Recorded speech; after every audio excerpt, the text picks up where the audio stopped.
right, here we are with another episode of Front of the Class Real Stories from Real Educators with Rachel Davison Humphries.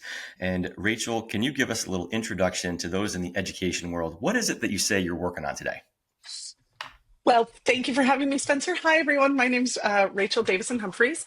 I work at the Bill of Rights Institute. I have done that for the past, coming up on 9 years. And right now we are trying to save the free world a little bit. The Bill of Rights Institute works on U.S. education in history and civics. So our mission is to teach civics, and that's really necessary right now. So what I'm doing is working on student projects and national things to try and make sure that young Americans are invested in the future of a free society and a free country here in the United States. And with such a broad and very large and bold mandate, how do you know if you're doing a good job? Like It's one of how at the those. end of the year do you say like, oh, this was a good one, or we got to do more of this? Like how do you get a feel for that? I always said when I was in the classroom, because I taught middle school for almost 10 years, that teaching is an act of optimism. And so I think measures are really hard when you're talking about hearts and minds. And to get wonky, you can talk about dispositional affects, which you can measure, kind of. The researchers like to measure those. But really, are we doing good work? Are teachers and students using our resources? And that's how we know we're doing a good job, is that we're getting used by the teachers who need us. Yeah, Um, and regarding civics, for those who maybe are coming at this from maybe their science background, maybe I yeah. remember that term, but I haven't heard it in a What does long that time. actually mean? Yeah, can you help us with a little bit of an understanding of maybe when you say civics, what do you mean by What that? do And we then mean? maybe Yeah, yeah, what and do then I maybe mean? What do what we mean? yeah, and then what maybe is an example of a lesson that is maybe your most popular or one that you really want to convey to the teachers who use your curriculum. Sure. So civics, broadly conceived, is the study of government in society. But the Bill of Rights Institute, we take a broader view, and we think about civics really as another term, which is civil society. How do all the different institutions, whether those are public or private, whether those are small or big, support the self governance of our society? So, how do we take schools, businesses, charitable organizations, government entities, and help young people understand their role in society and how they interact with one another to make us able to govern ourselves? So one of the things that's, unique about a democratic republic is that we are self-governing. There's no king. There's no House of Lords, right? That we are the agents of our future in our government. And so making sure that young people understand that and really invest in that across all sectors. So one of the things Bill of Rights Institute does is talk about, what does it mean to be a citizen in your science class? What does it mean to be a citizen in your math class? What does it mean to be a citizen at work? What does it mean to be a citizen in your kind of charitable activities? And so when we talk about civics, we talk about not only just the narrow function of government, but also this kind of broader understanding of the role of different aspects of civil society, kind of across your life. Yeah, and is there an example of maybe a Yeah. most common, most popular, or most proud of lesson plan curriculum Yeah. story sharing of Sure. how you Yeah. bring that home for your teachers and your Yeah. students? I think one of my favorite figures to talk about is John Brown. If you're not, he was a fantastic example of how to question what it means to be a good citizen. So John Brown was an abolitionist who thought that violent uprising was the way to inspire change. And so the questions that you ask are, was that the right action at the time? Should he have worked more closely within the bounds of legal activity? It was for a very just cause. So what do you do when something is so abhorrent to you that you can't think about doing anything else. And we have a whole lesson on John Brown in a curriculum called Heroes and Villains, which is very character driven, and ask students to really think about what does it mean to be, what are your responsibilities as a citizen, and how do you think about them? I love the character of John Brown. I love thinking about that with students, and all adults really could have those same questions. I've had those conversations with adult groups and student groups and teacher groups. John Brown is a great example of the way that we think about investigating our history and asking questions about what is right action in our society. Yeah, there's so many examples of what that could look like, and I'll just give one of like I'm a big fan of going back and reading history, especially founding fathers, that time period, et cetera. And one thing that was just a very quick note, because again, I don't know if this was right or wrong. Like this is up for genuine debate of like, is this the right approach? Is it not the right approach? What's good about this? What's bad about this? But you go back to founding fathers of what they're fighting for. We're fighting for freedom and our autonomy, our ability to self-govern, not just have someone across the sea tell us how we're going to live our life, or that we can or can't have this or that. And George Washington, at certain times in the biography written by Ron Chernow, big 700-page book. Yeah, many people might not read the it. Chernow biographies, those are really, but it's really fun if you're really into that level of detail. And anyway, there's some times where some of his soldiers in the Revolutionary War are fighting without shoes. They haven't been paid in months, sometimes years. There's not enough food. Like the Continental Congress is not getting them the supplies that they need. And so when you're in that environment, you're like, I'm fighting for liberty.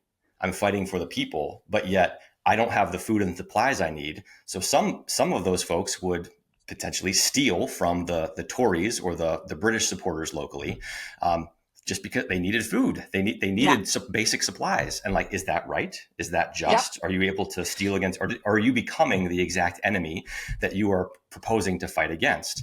And it's one of those, like, what do you do? Well, actually, George Washington, at some point when people did this egregiously against orders, had some of those people executed for violating orders or stealing from the people, because like, we can't be fighting this war while we're doing that. So anyway, like, these are great civics lessons of like, these are great civics lessons, because is that wrong? On what basis do we decide if that's going too far or not far enough? Like, these are hard questions. Like, if you're in the moment, you don't have the supplies for your army, you're trying to fight a just cause. How am I supposed to do that without the right supplies? And in the moment, if you've never thought about it, you may make a decision you regret, right? And so one of the things that we try and do at the Bill of Rights Institute is all of our resources are based on constitutional principles and virtues. And so all of our resources, all 7,000 of them that are freely available on our website, are tied to thinking about some aspect of a principle or a virtue, which gives you criteria to make those decisions as you're, out in your communities, faced with hard choices. The role of government and its proper role is a conversation that is ongoing, right? A scholar once said that every major conflict in the US is still the Federalists versus the Anti-Federalists. It's still, what is the role of government? Is it local or is it national? And so all of those questions are questions that every generation has to grapple with. And it's becoming harder and harder as things become more seemingly complex. I'm not sure that they are more complex, but they're seemingly more complex because you have so many more voices that you can turn to. And so you're getting a lot more information, and it's hard to sift through. And so, we do a lot of current events lessons as well, and try and say, okay, you heard about the Chevron clause. What's the Chevron clause? And one of our more famous lessons is actually with Colin Kaepernick when he had his protest, and we put a lesson up, and the Washington Post picked it up, and that was a free speech lesson. What is free speech? What is protest? What is its history in the United States? Why is it important in a free society that you have the right to protest and free speech? And so those kinds of questions, as they come up, we really try and make sure that we're very rooted in the principles and virtues to make sure that those are first and foremost a framework for you to make decisions as you go through your life as an American. Yep. Well, thank you for all that. Lot to learn there. I'd love to back up for a second of this is now the Bill of Rights Institute. You've been doing it for 9 years. Before that, you were a teacher. How did you get into Yeah. the education profession in the first place? What attracted you to it? What drew you to it? Yeah, well, I have a bit of a journey. I think my impulse has always been to help. And so there's a great quote. I found it in the book The Road to Character by David Brooks, but then I learned that Frederick Buechner was the original author, and I read a bunch of Frederick Buechner's work on vocation. And he says that find the place where your deep gladness meets the world's deep need.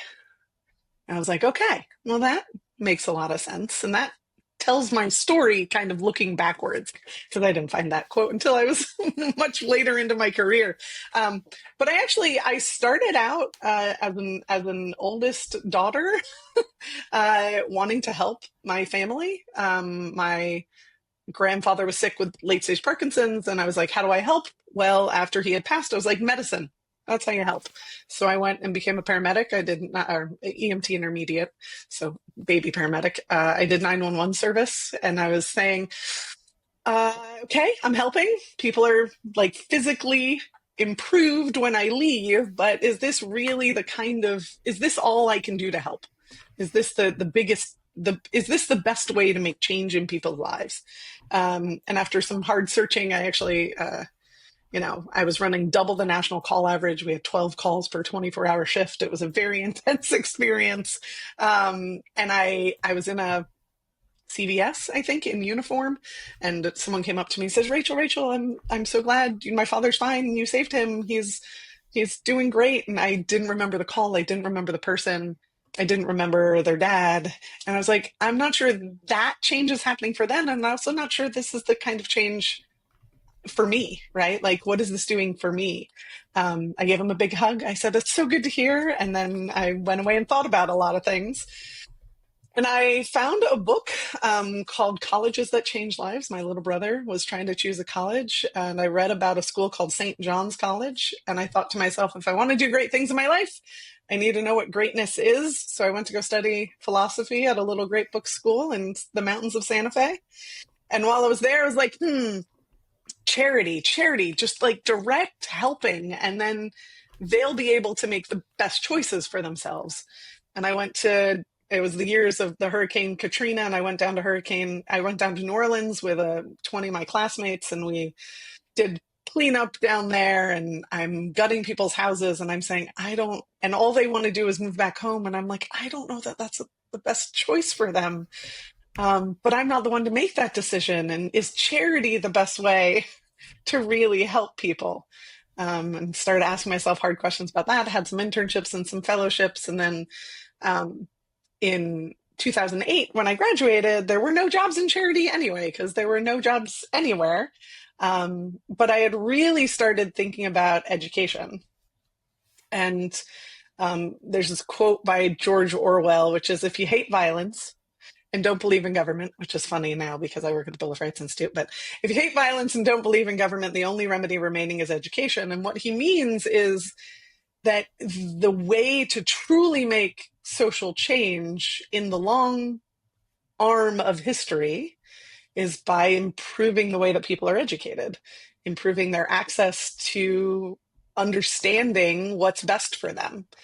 And so I started looking for jobs in education. I started as like a little baby curriculum assistant, helping someone start up a series of charter schools, or a series of micro schools now is what they would be called. And then I learned about Montessori and started working at Montessori schools. And I had an incredible kind of career that we can get into a little bit more in kind of radically agency driven learning environments. So places where students really controlled a lot of their own learning experience. And I was a support for that. Yeah, let's just get into that. Tell us what that is like, where maybe a student is driving, and how old are they? Like, can you give any examples? So Place absolutely. us in the type of classroom where the student is like, I, I want to go learn more about this, as opposed yeah, to we're gonna force you to learn this today. Like, tell us more about what that looks like. How's that sound? yeah. Again, So I how have do a you know, and couple how do of you know that's different going well at the end of the year? Yeah, I have a couple of different examples of that. So I'm Montessori trained at the adolescent level. So in Montessori environments, you have middle school is 12 to 15-year olds. It's really called early adolescence. And then you have late adolescent, which is the high school, which is, 16. Really, it would be 15 to 18 or 16 to 18. So 12 to 15, 15 to 18 are the kind of two grade bands. I really like that because the ninth graders can take on real leadership. And if anybody's ever hung out with ninth graders, you know that ninth graders and 12th graders really should not be in the same. They're two different like versions of person. And so I fell into it. Someone interviewed me and says, nope, she's for the middle school people. And he became a mentor of mine at Austin Montessori School. His name was Tom Logan, and he was a phenomenal educator who really introduced me to how to think about giving over the kind of learning to the student. So the way that it works in most Montessori environments is that you have bounded choice. So you take your course of study, whatever it may be, and within that course of study, the students have choice about how they approach different aspects of the learning. So you'll have lessons that are all group that everybody participates in, and then you'll have parts of the time, parts of the day, parts of the week, parts of the month, depending on how it's structured, where the students are developing their own projects within some boundaries of that environment. So that's one model, and I'll talk about another model that I had the opportunity to work in later. So, for instance, we had a challenge. I worked at a farm school in Indiana. It's called Oak Farm Montessori, and while at the farm school, we were gifted a 2-ton Quonset hut that we were going to convert into a chicken coop. So the question is, how do we move it? And so that's the question. And you introduce the question and you provide the resources, and then the students go out and do some research and figure it out. Like, what are the options? What are the prices?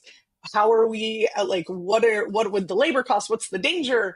How do we think about this? And then they come back and they can propose things. And then, there's a conversation between the adults and the young people about how we do this. And we decided that we were going to follow the model of the ancient Egyptians. And we're going to use rollers and pulleys and levers to lift this 2-ton chicken coop with 25 middle schoolers.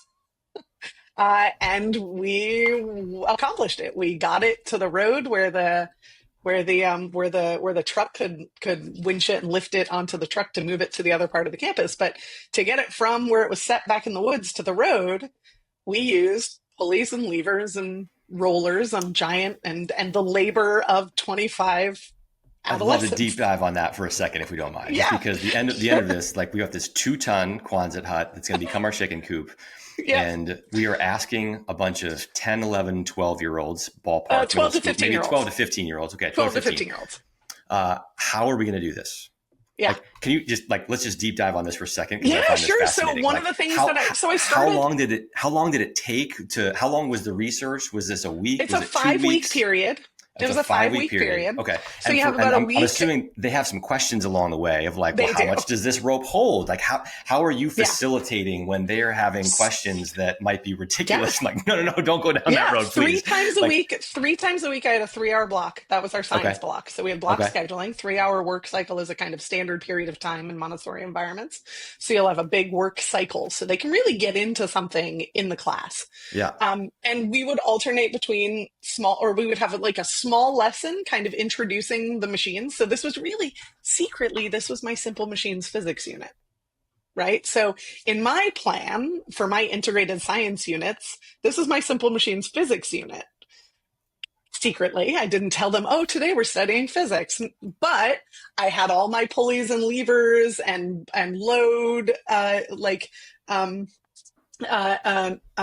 weights. And I would introduce the concept when they came to me and they said, well, why don't we do, this part? I would have all the materials ready. Or I'd guide them gently into like thinking about it, say, well, have you thought about? And then they go and they are like, oh yes, of course. Right. And then they would practice on the pulleys and levers in the classroom, and they'd ask questions, and we'd investigate. And then again, because we were a farm school, we actually had a pulley system out in the barn. So then we would go test some things out on the pulley system in the barn, test some rollers out on the pulley system in the barn. Pulling students on a pallet is kind of what we ended up doing. So we like have them hoist themselves on a pallet, like just standing on a pallet, and then move themselves with a pulley system on a pallet, and see if the smallest kid could lift the biggest kid if they used the proper lever, what Yep. happened if they were at the wrong point in the lever. And we did all of that for probably about 2 weeks. We would go over and measure and try and figure out exactly how much this thing weighed. I don't remember exactly. I think we just found a proxy one online and saw how much that weighed I don't think we actually did any measurements of the weight.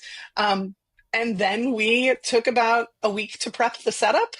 This hut happened to be on our other campus, so it was just down the road, and we didn't have any restrictions on access.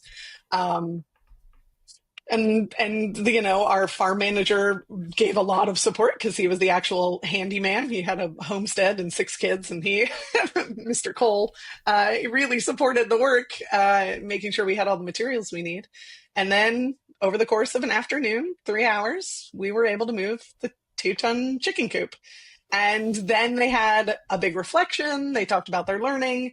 They talked about why it was important, what they learned. They talked about what science they think they learned. And so we kind of rounded out the kind of, project learning cycle with the reflection. And I took video, and then we made like a little video of the project and the process, and it was really fun. Yeah, I would say, do you recall the level of enthusiasm, pride? I would imagine doing something like that as the student body, they're doing this together, Mhm. multiple weeks, they did it. I'd imagine there's a level of enthusiasm that is far greater than, hey, how about that geology test that we just got a B+ on, right? I'd imagine this is a wildly great time. Yeah, and I have, what I would always try and do, again, because for me, the question always was, how can I help them become self-governing people, right? Like that was always kind of my kind of, I've had a deep interest in kind of in liberty and freedom for a long time for a variety of reasons. And so what education will best support that? Well, it's an education where someone really understands what they're capable of. How do we give them experiences to learn what they're capable of that are authentic, right? So my issue with a lot of project learning is that it's very that it's contrived, that it's simulated, right? And so in my environments, what I was able to do was do real learning, right? Like in real world experiential learning, which is why I don't always talk about it as project based, but really it's experiential or even expeditionary. I would have middle schoolers running expedition trips for a week, because they're capable of it. And I think we forget often how capable 12 to 15-year-olds are. For most of human history, they were independent people. They would go off and be, in the city learning. They'd be in the fields leading teams or leading the teams of horses. They were adult contributors for most of human history by about age 13. That's why so many of our, whether it's, the bar mitzvah or the quinceanera, or there's so many milestone events that happen in that age range, because that was the age of adulthood in most of society for most of human history.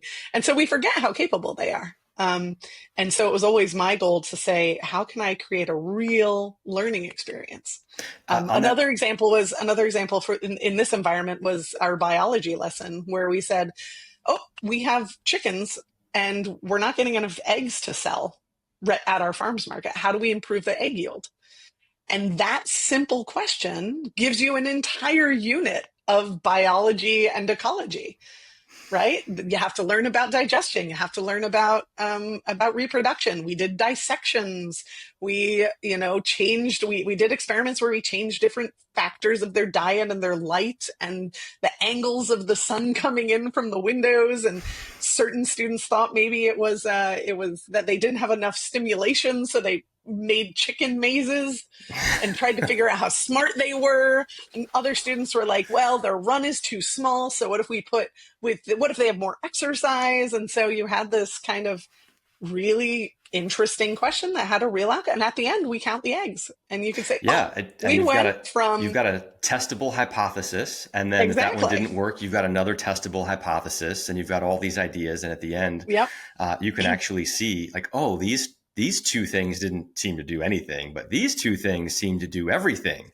And exactly. what a way to teach science beyond like the words and the scientific method and here's how this works, other than like they are creating And their it's own like, hypotheses and testing them, whether they know and that testing, language or not, they're learning and it. it was Yeah. an absolute gift to be able to do that, right? Not every environment. I mean, I had such a blessed career in environments where I could do that, right? So for the biology unit, their final project was they had to teach me about a system of about a body system that they learned about, but they couldn't use poster board, anything edible, or anything with glitter. So those were my constraints. And just because I love a good no glitter rule, by the way. It good gets no everywhere. glitter It's just a rule. mess. So I had students do a puzzle of the digestive system. I had to do stop motion animation. I had a video game. I had a puppet show, which was amazing to see a 12-year-old boy make chicken puppets and then do a puppet show teaching about chicken intelligence. It was fascinating. And so those constraints created a lot of creativity that was really, really powerful. Um, that's a very different model than when you have a true like opportunity to do expeditions. So after I taught in the Montessori schools here in the United States, my now husband moved to Central America, and I followed him because I love him. And I had the opportunity to teach at another radical model. It was Montessori inspired Acton Academy in Central America in Guatemala City, where half the day the students are working on academics, and half the day they're working on either passion projects or expedition trips. So all of their academics are completed in 3 hours of the day. And so by lunchtime, they have done everything that they're going to do for that period. They get choice within that, but there are lower bounds, but no upper bounds is the way that we talk about it. They can only work so slowly, but if they want to work as fast as they can. I had a student who came in and it was like he was an unleashed horse. And he was like, I can work as fast as I want. And I was like, yeah, if you're passing the tests, go for it. And he did Algebra 1, geometry, and half of Algebra 2 in 1 year. He was a 12-year-old boy because he was like, I love this. And he would go home and he'd do 4 or 5 hours of math at night and I would just keep up with him. And I told Yeah. him, when you get to Calc AB, I'm going to have to send you to like a Yeah. college course, but I can be with you for this part of it. But then the other part of the day, so they would have to report on what they were doing with their passion project, how much progress they had made, whether that was an album they were writing or motocross, tournament that they were training for or what have you. And then the alternating days we were working on expedition trips. So they were planning week-long excursions where we would go. It happened to be Guatemala, so we got to go to Tikal for a week, which is an ancient Mayan site, and they would investigate different aspects of that, and then also run parts of the trip, right? So I had a transportation manager and a lodging manager and a entertainment manager and an activities manager team and a budget manager team. And they would all coordinate within constraints and boundaries, but there was real risk, right? If the budget manager hadn't talked to the food manager, we would be eating rice and beans by the end of the trip because we only had so much money for food and beverage. And the kids were those budget manager and food manager, right? Mm-hmm. So they're Yep. learning how to go manage a budget and how much food for a week For 20 kids. for 20 Yep. kids, right? And so there again, talk about active learning. That's not a theoretical for a test. That's like, oh geez, we're rice and beans here the last 2 days. Sorry guys. I'm sorry, guys. Yeah, Obviously we wouldn't do anything unsafe. We're not going to starve them, but it yeah, would yeah. be not the most comfort. You're not having the luxury foods by the end of the week if we didn't budget properly. Yeah. Um, One thing I'd love to highlight here for a second is just like, so we've got this, we're talking a farm school in Indiana, moving Quonset huts and students learning what are some of the testable hypotheses that can help improve chicken production, and then actually finding it out and realizing it. We've got now this school in Guatemala that your life has taken you to. I just want to merely highlight, if folks are thinking, I'm going to become a teacher, I'm going to go to the same school and teach the exact same thing for the rest of my life, and 17 years from now, I'm literally just using the exact same words I used 17 years ago. I mean, you could do that, but you certainly don't have if that's what to. brings you joy. You certainly don't have to, right? If that's what you think of as teaching, I just want to highlight there's a lot of different ways to do this. There's a lot of different methods. There's a lot of Right. countries. There's a lot of places And more you can and do more all the time, right? Yeah. So there's the micro school movement has exploded across the United States. The private schools, the charter schools, there are more and more options. If you're someone who really loves students and wants to be in that kind of the chaos that comes with very small learning environments, kind of. I don't always describe it as self-contained because that has very specific uh, connotations in the public school sector. But often it's a self-contained classroom, and you're teaching all subject areas to all students. My math lab in one of my schools had 7 different levels of math student in a group of 30 students. And so I was prepping quizzes and tests for functionally 7 different courses simultaneously. But, that workload also means you're learning fiber arts, right? Like there are these advantages and disadvantages. I can take fiber from birthing a lamb all the way through to knitting a sweater. I know how to do all that. And that's because I had the opportunity to work at these incredible learning environments where students had the opportunity to really ask important questions about what they were capable of, and what they knew and what they didn't know. I'd love to just, as we kind of get closer to wrapping up here, I'd love to ask maybe one more question on stories from the classroom, and then get into more of our quick hitter questions. But stories in the classroom, any stories come up for you? And maybe it's one you've already shared, maybe it's a different one. Any proudest moments in the classroom for you or your students? Anything that's still like you look back on and you're like, that was it. That was when we were all firing on all cylinders. I was at my best. The students were at my best. I'll remember that moment or that class or that accomplishment for the next 50 years. Anything really stand out to you of just proudest moments in the classroom? Yeah. And so this was on our, this isn't actually, I've had a lot of experiences of students just kind of surprising me and surprising themselves with what they're capable of. So I had this experience in Guatemala where my students had not traveled within their own country very much. And all of my students were bilingual, so I didn't have to worry about a strong language bilingual to varying stages, a strong language barrier. But there was one student who really struggled with the kind of self learning environment. He struggled to focus on his work. He struggled to have a high standard for himself. And we were on this trip, and he had taken one of the easiest jobs. He was the entertainment manager, so he got to choose the music which is the fun. It's just a quick tip: if you ever want students to choose music, you can make the rule that they can choose anything they like, so long as they can explain to you what the song is about. Mm. Mm. And if they're willing to explain to you what the song is about, then it can go on the playlist. Okay, I love now. It's more than just hitting add to playlist. Now it's a little. I gotta listen. I gotta pay attention. Okay, interesting. Yeah, I like that. So that's a good boundary for choosing playlists with students. But at any rate, so he had really struggled. He had actually gotten into a fight with a kid and was suspended for a little while, and that was very uncommon in these very small environments. We were on our trip, and we, at about day 3 in these trips, the kids are really starting to settle into being a community, working together, looking out for each other. The grease, everything is greased and everything's going. And we were sitting outside after dinner at our hotel, and it was some water. And he was swinging his key, and his key fell off his finger into the water. And it was one of those moments, because these are kind of, they're not, you can't just go get another tap card. It's like these are hard keys.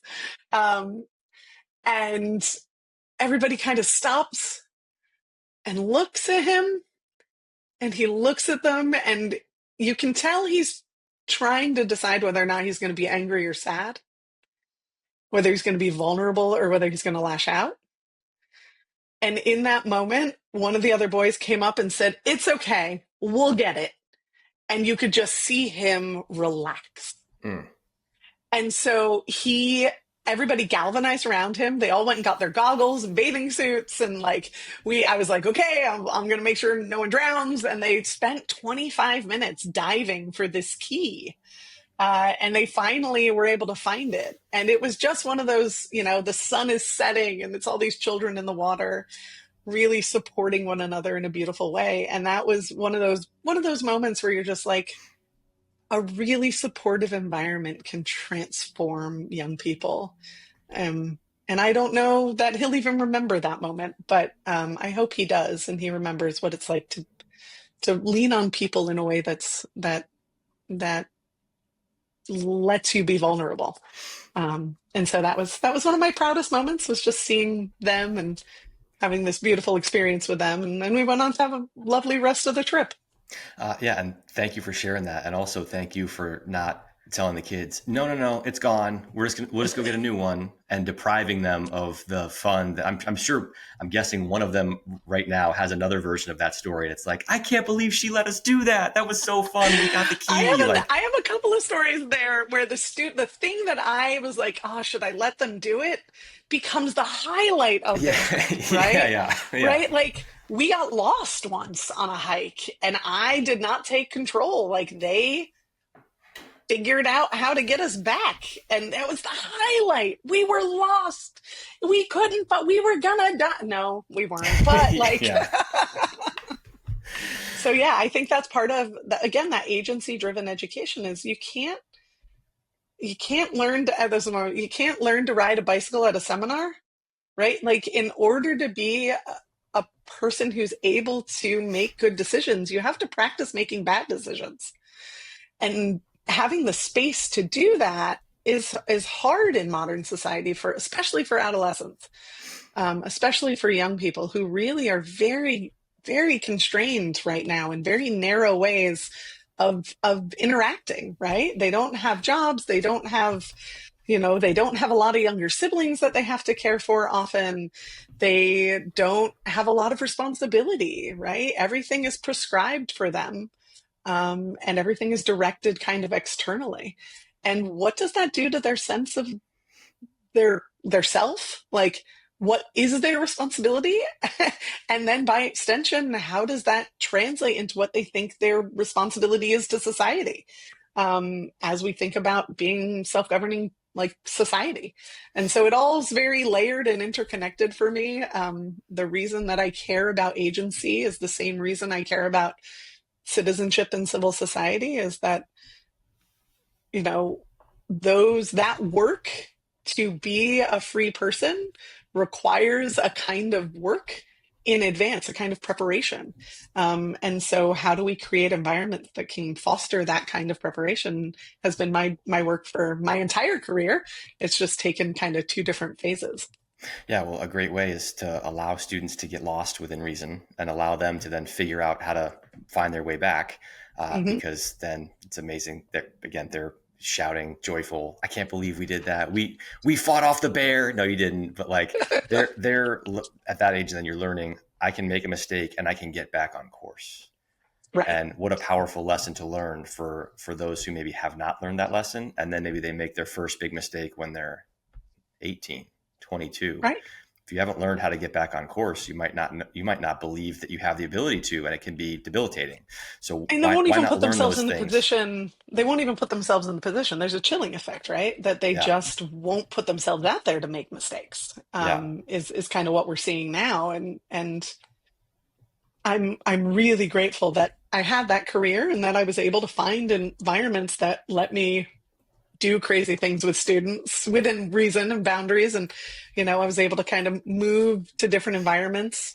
And then that I found the Bill of Rights Institute, which is a national organization that supports this kind of uh, philosophical pedagogy that supports self-governing society through creating resources that help teachers do this in more traditional environments.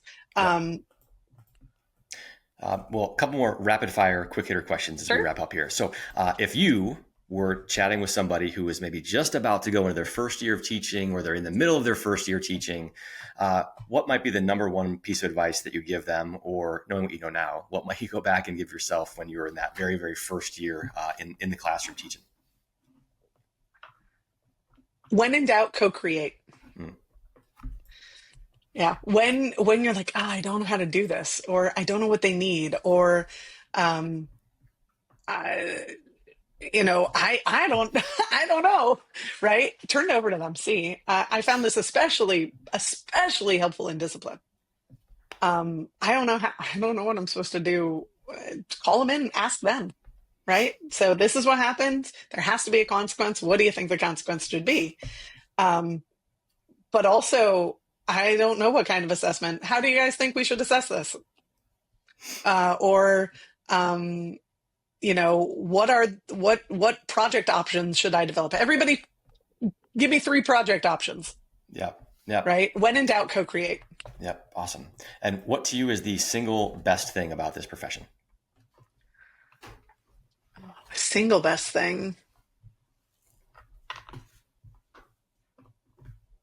Oh, it's always the brightness that comes when a student really understands something or does something they didn't think they could do, or it's just the transformation that the joy of learning does for young people. Um, and it's like a magic trick. It's like you're a magician that you're able to create an environment where this other being comes into your life that wasn't there before. Um, yeah. And on the other note of that, what's the single worst or toughest thing about the being an educator in this profession? Or if there was a magic wand and you could point it and change one thing, where would you point that wand?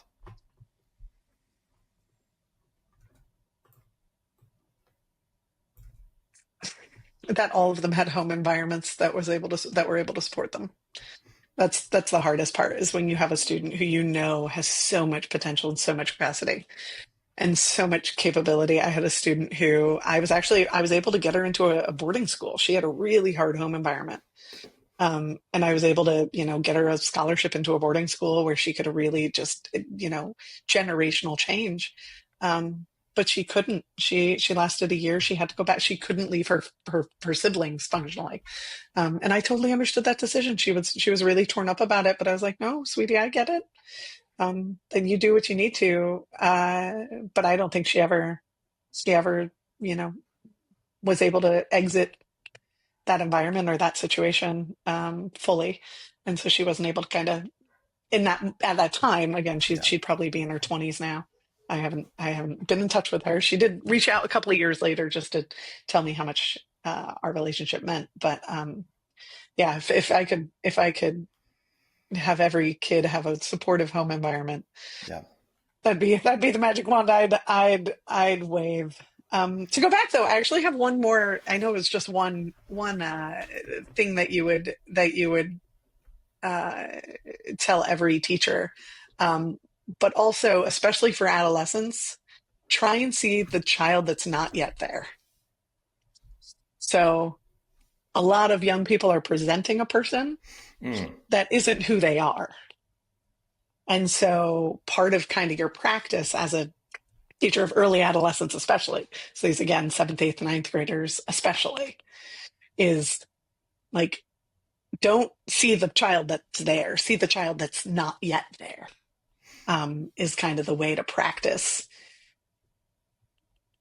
where they're headed, not Yeah. what they're presenting you with. Yeah. And whether Yeah. that's academically or emotionally works the same. Yeah. But Yeah. the See, child that is not yet there. yeah. See through, especially at that age, there's a lot more masks of here's who I'm supposed to be, not necessarily here's who Or I here's really who am I'm or going where to I'm be for going. the next 14 Or here's minutes. where I'm And going. then Yeah. I'll be a different person after that. Yeah. Any last words of wisdom that maybe you haven't had a chance to share, or anything that you just feel is so important? You just want to say it a second time because it's that important to you. I'm going to go where we ended. And teaching is an act of optimism. So it's important that we remember what it's for. It's for these young people. Um, and citizenship is an act of optimism. We engage in our society in the hopes that we will make it better for continuing generations. Every generation has to reestablish the foundations of our freedoms. Um, it is only one. We are only one election cycle away at any time from losing or not gaining what we would hope. And so both teaching and citizenship are optimistic acts in a democratic society. And I think that we need a little bit more optimism and a little bit more sense of Americans are really resilient. Young people are really resilient. And they need to know that there's an optimistic future for them, that they can make the world a better place, that the world is really good in a lot of ways, and the ways that it isn't, we can help them make that better. So I thank you for this opportunity and the time and the chat. This was really fun. And people can reach out to me. I'm on LinkedIn or on Instagram, and I'm happy to chat. Perfect. Yeah, I hope there are more stories if people want to learn more of your real world applications and seeing how middle schoolers become the person that they didn't know that they could become. With the key story or the getting lost story, I'm a big fan of those. So thank you for sharing those. Uh, Thank you so much, Spencer. yeah, absolutely. All right. Well, with that, that's a wrap. Thanks so much. And yeah, I hope you continue to have more stories, even though you're not in the classroom, of seeing the teachers that you were teaching be able to do Yeah. some of those things that you were able to I do uncover. get more stories now, actually. I lead our student debate programs and our student fellowships, so I still get to hang out with young people regularly, which is really exciting. I'm actually taking a group to Washington, D.C. this summer, a group of 20 young people, where they've co-designed the experience. Perfect. I like it. Well, thanks again so much. Appreciate it. Thank you. Take care.